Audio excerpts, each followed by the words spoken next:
Walang pag-aalinlangan na kusang tumugon ang kanyang sistema sa halik ni Dominic. Yes, she wanted it. His kiss is full of love. It's gentle yet passionate. Nilagay niya ang kanyang braso sa leeg nito. This is what happiness is. Being with someone who loves you unconditionally. Mas lalo pang lumalim ang halik nito nang humaplos ang kamay nito sa likod niya. Ramdam niya ang init ng katawan nila. Naputo lang ang kanilang halikan nang marinig ang boses ni Tita Silinya na nasa ibaba ng bahay. Nasa ikalawang palapag kasi sila. Maybe we should get ready for breakfast. Wika niya sa kakumala sa pagkakayakap rito. Rumehistro naman ang dismaya sa mukha ni Dominic. Pinisil niya ang pisngi nito sa kaginawaran ng mabilis na halik sa mga labi. We'll continue that later. Wika niya. Nagliwanag naman ang mukha nito na parang nanalo sa loto. She guessed, this will be the start of their life as a real couple. Ngayon na pareho nilang nasabi ang sinisigaw ng kanilang puso. Malinaw na mahal nila ang isa't isa. Sabay silang bumaba para harapin ang ginang. Nakikita ko na maganda ang gising niyong dalawa. Naabala ko ba kayo? Tanong ng ginang nang makita sila. Hindi naman po tita, bakit nga po pala kayo naparito? May nakita kasi akong mga lalaki sa tapat ng bahay ninyo kagabi. Ngayon ko lang nakita ang mga mukha ng 3 lalaking yun. Hindi naman sila kasama sa mga bantay ninyo na nakikita ko simula nang dumating kayo rito. Nabalot si Althea ng takot nang maging alerto si Dominic. Natatandaan niyo bang mukha ng mga lalaking narito kagabi? Hindi niya alam kung bakit ganon ang reaksyon ng asawa, ngunit may hindi tama sa nangyayari. Pamilyar sa akin ang mga mukha nila. Parang nakita ko na sila na kasama ang papa mo, Althea. Kainis! Nagulat siya nang tumakbo palabas ng bahay si Dominic. Sinundan naman niya ito at nakita niyang nakikipag-usap ito kay Diego habang papasok sa loob ng kabahayan. Where are you last night? I told you to keep your eye on this house. Bakit ba siya nagagalit kay Diego? Saka anong meron sa mga lalaking yon na tauhan ng papa niya? Will they hurt them? Dominic, ano bang nangyayari? Kumalma ang galit na mukha ng asawa bago lumapit sa kanya. Your father is making a move to destroy us. He's still planning to marry you with Albert. Hindi ko alam ang mga plano niya para maisakatuparan ng pagpapakasal na yun. Pero hindi ko hahayaan na makalapit ang kahit na isang tauhan niya sa iyo, Althea. Mas lalo siyang naguluhan sa sinabi nito. Ibig sabihin may pinaplano si Papa para matuloy ang kasal namin ni Albert? That won't be possible. I can't marry Albert because I am married to you. Paano mangyayari na mapapakasal nila ako sa lalaking yun? The law won't allow that. Rumehistro ang lungkot sa mukha ng asawa. What was that reaction? Bumalot ang kaba sa puso niya. Something isn't right here. Dominic, may hindi ka ba sinasabi sa akin? Tanong niya rito. Hindi ito sumagot bagkus ay niyakap siya. I'll make sure you're safe, love. Just trust me, okay?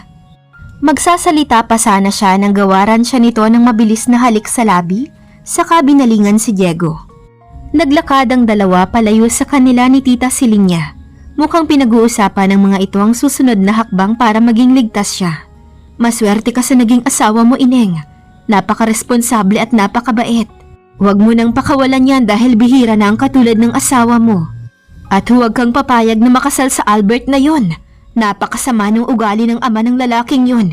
Ilang beses nalagay sa panganib ang buhay ng iyong ina dahil sa ama ni Albert. Kaya nangyari ang trahedya sa iyong ina ay dahil sa kasamaan ng Dante na yon. Dante ang pangalan ng ama ni Albert at kilala ito ng Tita Silinya. Ano ang kinalaman ng Dante na yon sa nangyari sa kanyang ina? Anong ginawa ni Tito Dante kay Mama? Huminga ng malalim ang ginang saka siya hinila pa upo sa sofa. Hindi sana magagamit ang iyong ina kung hindi siya ipinagkanulo ni Dante kay David. Si Dante ang dating nobyo ng iyong ina, ngunit dahil sa pera ay pinagkanulo siya nito. Kapalit ng 2 milyong piso ay dinala niya ang iyong ina sa isang bahay na pag-aari ni David. Ang buong akala ng iyong ina ay mamamasya lamang sila ni Dante, ngunit doon na siya binenta ng nobyo. Kusang tumugon ang kanyang luha nang marinig ang kwento ng ginang.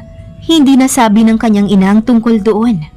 Ang buong akala niya ay ginamit ang ina niya ni David at walang ibang taong kasangkot. Hindi lang pala siya dapat sa ama magalit, kung hindi sa ama ng lalaking nanloko sa kanya. May pinagmanahan naman pala sa pagiging manloloko si Albert, kung anong puno ay siya rin ang bunga. Hindi siya makakapayag sa mga nais mangyari ng mga taong iyon. Minsan na nilang pinaglaruan ng ina. Hindi siya papayag na gawin muli ng mga ito ang kalokohang iyon sa kanya. Hindi siya isinilang at inalagaan ng ina para gawa ng masama ng mga taong sumira sa buhay ng kanyang ina. Lalaban ako, Mama. Magbabayad ang mga taong nanakit sa inyo. Galit na wika ni Althea sa sarili. Mas dinoble ni Dominic ang bilang ng security ni Althea kumpara noon. Kung dati si Diego ang lagi niyang kasama sa tuwing lalabas, ngayon ay nadagdagan pa ito ng 2 pang bodyguard. Nagreklamo siya sa asawa ngunit sa huli ay wala siyang nagawa kundi pumayag. Hindi nila alam ang kayang gawin ng ama niya at ni Dante, kaya doble ang ginagawang pagbabantay sa kanya ng mga tauhan ng asawa. Lalo na ngayon na kailangan itong bumalik ng Maynila dahil sa importanteng bagay. Do you really have to leave? Hindi ba pwedeng silang papuntahin mo rito? Tanong niya sa asawa habang nag-iempake ito ng ilang dokumento. Hindi ako magtatagal doon, I promise. Babalik din agad ako. I'll be back before you missed me. Wala na siyang nagawa nang isara nito ang suitcase. Will you be back before dinner? Yes, I will. Si Frin na ang gagamitin ko para mabilis ang transportation. Frin is his chopper. Promise me you'll be back by dinner, okay? I promise. Ginawaran siya ni Dominic ng masuyong halik sa labi na ayaw na niyang putulin, ngunit kailangan na nitong umalis.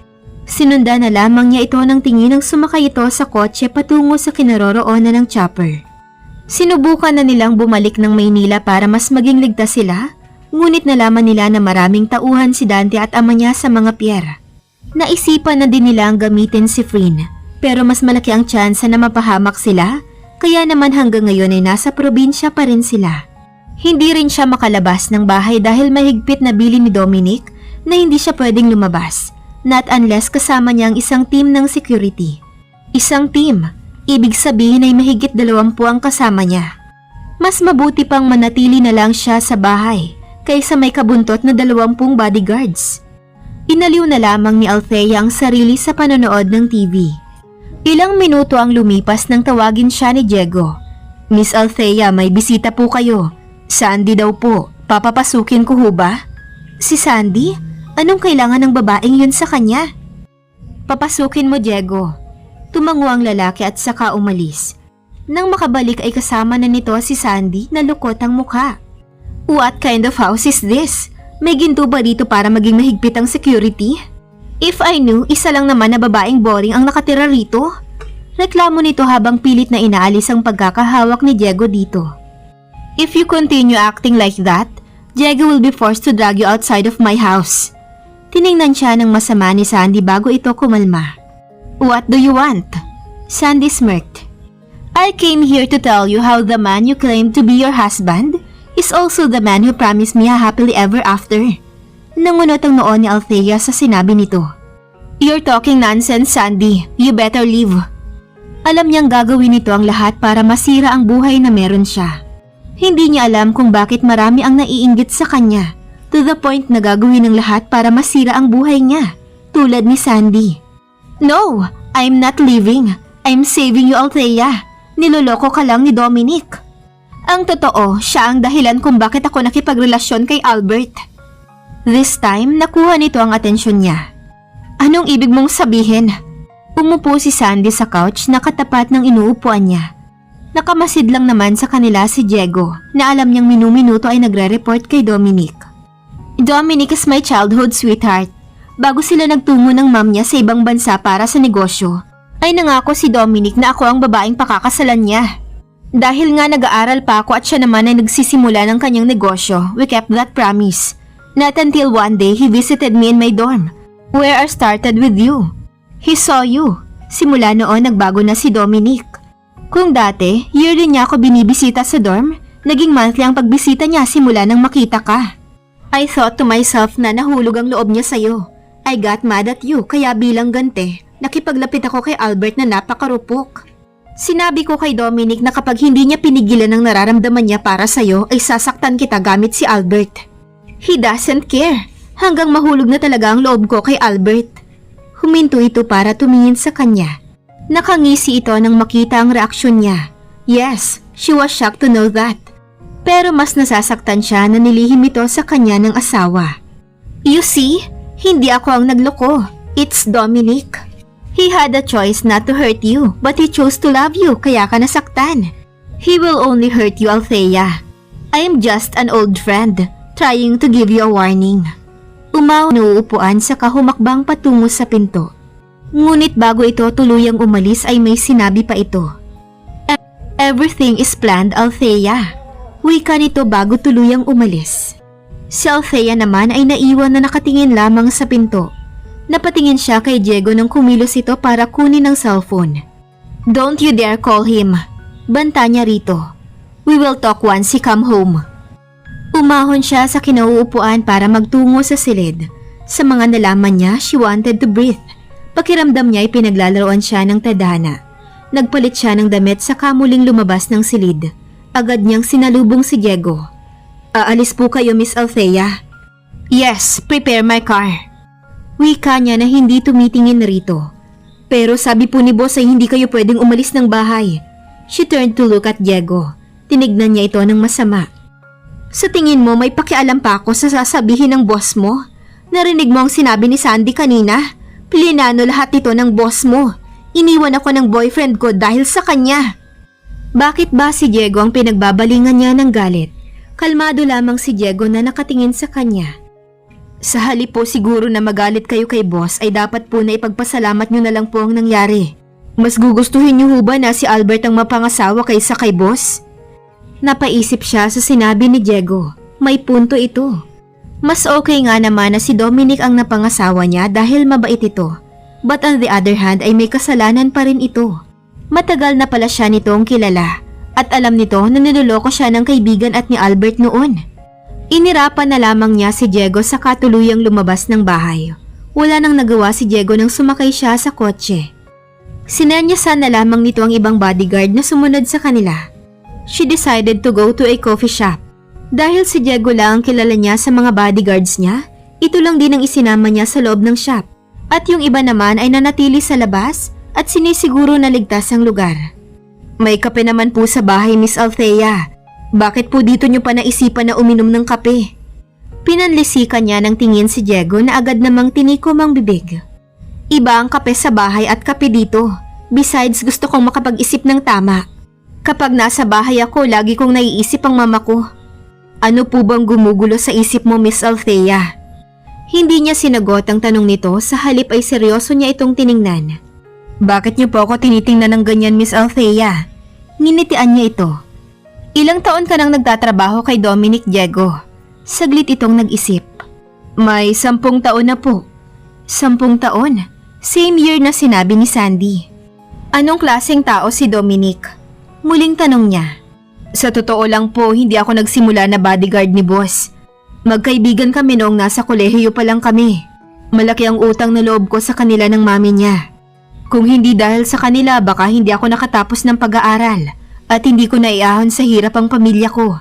Kaya bilang kapalit ng tulong nila ay nagpresenta ako kay boss na ako ang magbabantay sa iyo habang nasa ibang bansa siya. Matagal ko na po kayong sinusubaybayan, Miss Althea. Simula nang makilala kayo ni boss ay siniguro ko na ang inyong kaligtasan sa araw-araw dahil alam kong napakahalaga ninyo kay boss. Another revelation na gumulat sa kanya. Gano'n na siya katagal na inaalagaan ni Dominic without her knowledge. Tinamaan po talaga sa inyo si boss, Miss Althea. Alam niyo po ba na nagpapa-black screening po yun ng mga pelikula niyo? Sinisiguro din niya na sold out ang lahat ng ticket sa lahat ng sinihan na showing ang pelikula ninyo.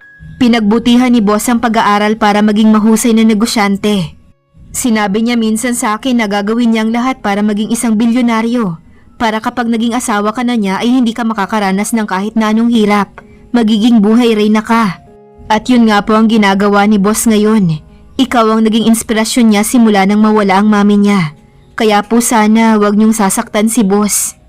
Hindi siya makapagsalita dahil sa mga sinabi ni Diego. Hindi niya alam kung ano magiging reaksyon dito. Naramdaman niya na isa siyang espesyal na tao kay Dominic dahil sa mga sinabi ni Diego. Mahalaga po kayo kay Dominic at alam kong mahal na mahal niya kayo. Kung may nagawa man po siya na mali, sana ay maintindihan ninyo siya.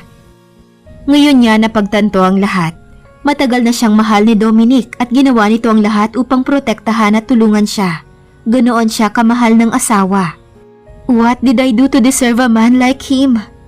Umahon si Althea mula sa kinauupuan at nagpaalam kay Diego na pupunta sa banyo. Pero may iba siyang plano. Gusto niyang makatulong sa asawa. At isa lang ang naiisip niyang paraan. Dahil hindi habang buhay ay magagawa nilang magtago. Tatapusin niya na ang lahat. Tumakas si Althea kay Diego at sa ibang mga bantay niya upang makipagkita sa ama. Para linawin dito ang lahat. Ngunit may mga lalaking kumuha sa kanya at may panyo na inilagay sa kanyang ilong, kaya nawalan siya ng malay. Hindi niya alam kung ilang oras siyang walang malay, ngunit nagising siya sa loob ng isang silid. Sa wari niya ay lumang bahay ang kinaroroonan niya. Ang paligid ay yari sa kahoy. Halata na luma at sinaunang bahay ito. Ngunit ang kama na hinihigaan niya ay malinis. Nasaan kaya siya? May narinig siyang papalapit na yabag kaya bumalik siya sa pagkakahiga at nagpanggap na tulog. Kailangan niyang malaman kung nasaan siya at kung sino ang kumuha sa kanya. Bumukas ang pinto ng silid at dalawang boses ang narinig niya. Kilala niya ang mga boses na yun. Papa, Tito Dante. Sigaw ng isip niya. Ang mga itong nagpakuha sa kanya. Bakit? Nanatili siyang tahimik at nagtulog-tulugan. Bakit mo siya dinala rito? Tanong ng ama niya. Para gawin ang ginawa sa ina niya.